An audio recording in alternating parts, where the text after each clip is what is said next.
কাটিয়ে আমরা দুটা লোক মরার মতো চাঁদি হিসাবের কাছে ন্যায় বিচার চাই। চাঁদপুরের কোচুয়া উপজেলার গোহর দক্ষিণ ইউনিয়নের গোহর গ্রামের মজুমদার বাড়ির অঞ্জু রানী দে সম্পত্তির খারিজের নথিপত্র কোচুয়া উপজেলা সহকারী কমিশনার ভূমি অফিস থেকে গায়েব হওয়ার সংবাদ স্থানীয় ও জাতীয় বিভিন্ন পত্রিকায় প্রকাশ পায়। কিভাবে সরকারের জনগুরুত্বপূর্ণ জন দপ্তর থেকে নথি গায়েব হয়ে গেল এই প্রশ্ন অভিজ্ঞ মহলের। সোমবার 1 জুলাই প্রতিনিধি কোচুয়া উপজেলার নির্বাহী অফিসার মোহাম্মদ এহসান মুরাদকে প্রকাশিত সংবাদের পত্রিকার কপি হাতে নিয়ে বিষয়টি অবগত করেন এবং এই ব্যাপারে বক্তব্য জানতে চাইলে তিনি জানান, আপনাদের থেকে বিষয়টি জানলাম এবং পত্রিকা দেখলাম, ভূমি অফিসে খোঁজ খবর নিয়ে পরে জানাবো বলে আশ্বস্ত করেন তিনি।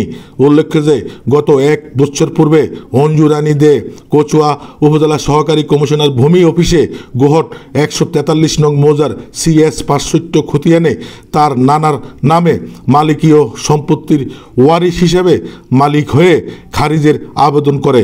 খারিজের আবেদনের পরিপ্রেক্ষিতে সরজমিনে এসে তদন্ত করেন সম্প্রতি বদলিপ্রাপ্ত উপজেলা সহকারী কমিশনার ভূমি ইবনে আল জাহিদ হোসেন।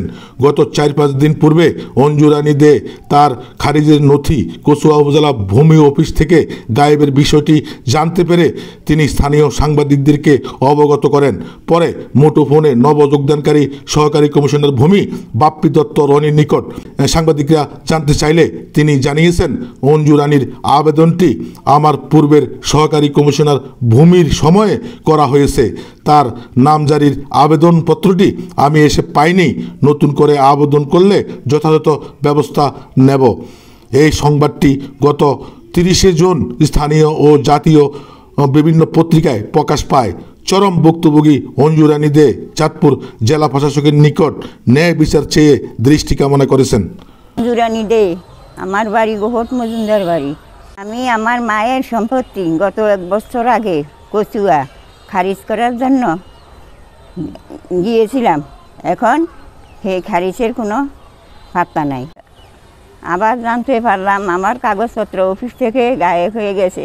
এখন আপনাদের কাছে আমার অনুরোধ, যেভাবে পারেন আমার এই কাজটা করে দিবেন। আমার বাড়ির আমার ধর্মের লোকেরা তাদের জায়গা বিক্রি করে ফেলছে। এখন আমাদের উপর জুলুম চালাইছে। তারা আমার জায়গা অবৈধভাবে কয়েকবার খারিজ করছে।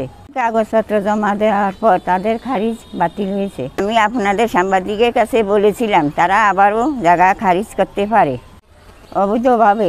আজকে জানতে পারলাম গত বৃহস্পতিবারে আগের মতো ভুয়া কাগজপত্র দিয়ে দরখাস্ত করছে চাঁদপুর রাজস্ব বিভাগে। আমি আশঙ্কা করতে আছি তারা এবার আমার জায়গাটা নিয়ে যাবে। এখন আমার একটা উপায় করে দেন আপনারা। আমি তাদের অত্যাচারে বাড়িতে আর থাকতে পারছি না। তারা ভীষণ অত্যাচার করতে আছে। রাত্রে একটু শুইতে ঘুমাইতেও দেয় না।